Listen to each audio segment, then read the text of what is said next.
Does 9-MEBC, the research chemical that's gotten a lot of attention over the last 5 years, and I really enjoy it, I like to talk about reverse caffeine tolerance or other stimulant tolerance? The answer to that question is, it seems like it does, and I want to explore the mechanisms for this. Because if you think about it, 9-MEBC is sensitizing dopamine receptors more than likely. It is enhancing the genetic basis for dopamine projection. It's hyper increasing the expression of conversion from dopamine precursor into usable dopamine via upregulating tyrosine hydroxylase. So considering that caffeine does, and other stimulants, force dopamine release, as well as have a strong interaction with dopamine receptors, and specifically the D1 receptor, does actually make sense that 9-MEBC is capable of reversing stimulant tolerance. And we're going to get into it, my friends. Stay tuned.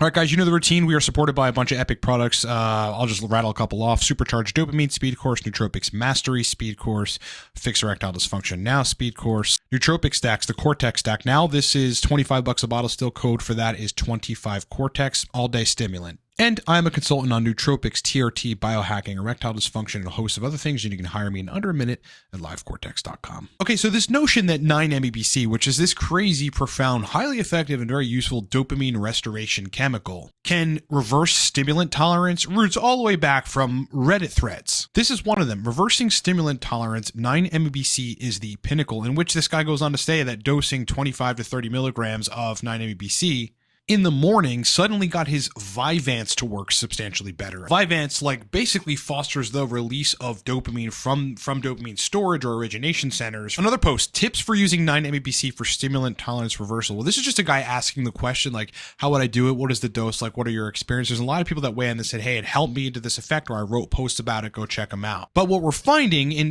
doing the research, just say you don't have any anecdotals and you haven't tested it yourself, which I have, and it definitely does work for this, is that there is some dopaminergic mechanism, and that potentially, even with chemicals like caffeine, which is effectively a stimulant, you could reverse your tolerance to caffeine by dosing 9-MEBC. There's a paper called The Role of Dopamine in the Locomotor Stimulant Effects of Tolerance to the Effects of Caffeine, in which they basically say changes in the dopamine D1 receptor could be one of the main components in the mechanism underlying caffeine-induced tolerance. Now, if you try to find a link between 9-MEBC and the dopamine D1 receptor, you're really not going to find one, unless it's really, really hidden in Google or in the literature, which if there's a mechanism for this, it's definitely hidden. However, 9-MEBC, via upregulating tyrosine hydroxylase and making dopamine project a lot better from its origination points in the brain, certainly is going to end up with some of that dopamine agonizing, binding to, or modifying D1 receptors. And so you're going to get some sort of change in dopamine D1 activity. So what I would hypothesize about 9-MEBC and reversing stimulant tolerance is that there's probably an additional mechanism to this, just the fact that you can force better dopamine release with 9-MEBC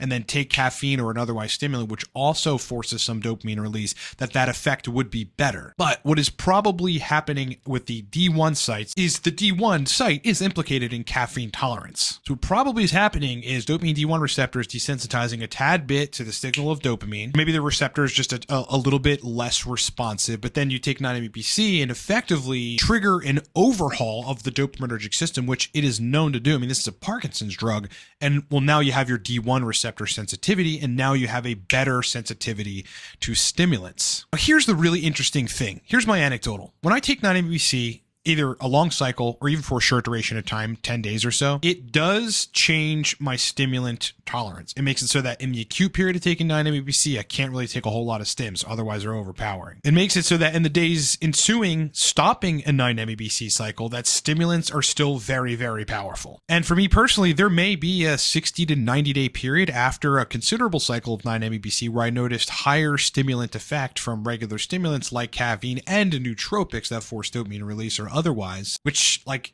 lasted a good degree of time. This is a real thing. And I think that's incredible. It's like, not only can we, if we have a damaged dopamine system, which many things can do that, including pharmaceutical drugs mainly, and take something like 9-methyl-beta-carboline over a cycle of 50 milligrams, call it for 50 days. We just talked about a cycle, like a proper protocol for that in a recent video, so you should watch that if you're curious. And not only restore the dopaminergic system to a great degree or completely, but also reverse stimulant tolerance. I mean, the stuff just keeps getting better. Now, we've talked about full-on protocols of 50 milligrams for 50 days straight with a 2-week break and then cycling on again if you feel like your issue with dopamine isn't resolved after that cycle. But what I've come to find is that you don't necessarily need a long cycle of 9-MeBC to reverse stimulant tolerance. In fact, you could probably get away with a much shorter cycle. And you'd be looking at even lower doses, between 15 and 30 milligrams for between 10 and 30 days, and you would more than likely in the first 10 days reverse stimulant tolerance to some of the stimulants you're taking, including caffeine. Now, for someone with like some heavy D2 receptor or D1 receptor desensitization from some Adderall that you've been taking for a long time or some other drug or something that you did, then, it may take longer, but my personal opinion on this is that you really don't need a whole lot of 9-MeBC for a long duration of time like you would like a major cycle in order to reverse stimulant tolerance to stimulants as well as caffeine. So, I mean, the reason this is important is for a lot of us that like do laptop work, computer work, or we're just work in general. We're constantly engaged, brains having to work pretty fast and compute a lot of stuff, and like we need a lot of energy. Look, I mean, everybody relies on caffeine. The whole world does, for the record, right? But, we rely on caffeine, and then we've got a whole list of nootropic compounds that help us to perform better as well. So in that regard, like, if you've been hitting the stims for a considerable period of time and you're getting a lot done, but then you get to a point where it's somewhat diminishing returns or just not as effective as it used to be, as productive people, 9-MeBC is a great tool to reverse some of that stimulant tolerance. You get yourself back to a place where your nootropic stacks are hitting hard, where your dopaminergics are hitting very hard.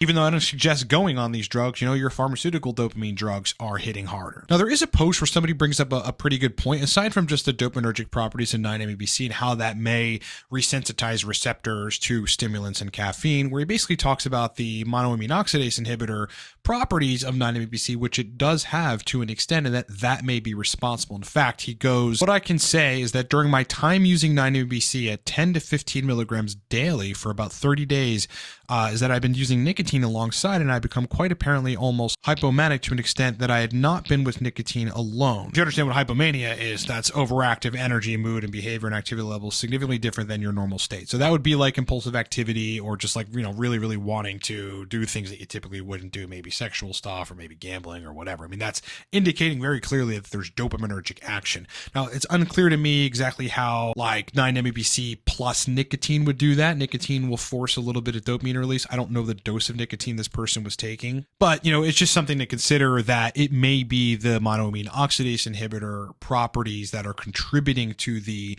better stimulant effect while under the presence of 9-MeBC or post-dosing a cycle of 9-MeBC. So what's the major takeaway? If you need to reverse or lessen stimulant tolerance, run a cycle of 9-MeBC, and it does not appear as if you need to run a long cycle. Again, 15 to 30 milligrams between 10 and 30 days. Even in that acute period, you're probably going to get reversal or at least a better response to stimulants. But certainly after a long cycle like that, or a medium cycle, I would call it, you probably have a better response to stimulants. And us as productive people, we need that. All right, as I said in the beginning, too many products to go over, but quickly, supercharged dopamine. Talk about dopamine. That's a speed course. Get it at livecortex.com. Nootropics Mastery just launched. Fix Erectile Dysfunction Now just launched. These are video courses of yours truly breaking down everything about the topic. The Cortex Stack, all day energy, focus and flow, high-powered stimulant, $25 a bottle right now. Code for that is 25 Cortex. That's ending this week. And again, if you need to hire me for consultations, coaching effectively, you can do that. My specialties are nootropics, TRT, energy optimization, sexual dysfunction, that's a huge one, erectile dysfunction, host of other things. You can do that in under a minute at livecortex.com. We also have bigger packages for business people to get your brain performance and hormones straight. It has been an absolute pleasure hanging out with you. So much more content coming this week. I got a lot of stuff lined up, my guys. Hope you're having a great day, and I'll talk to you in the next one.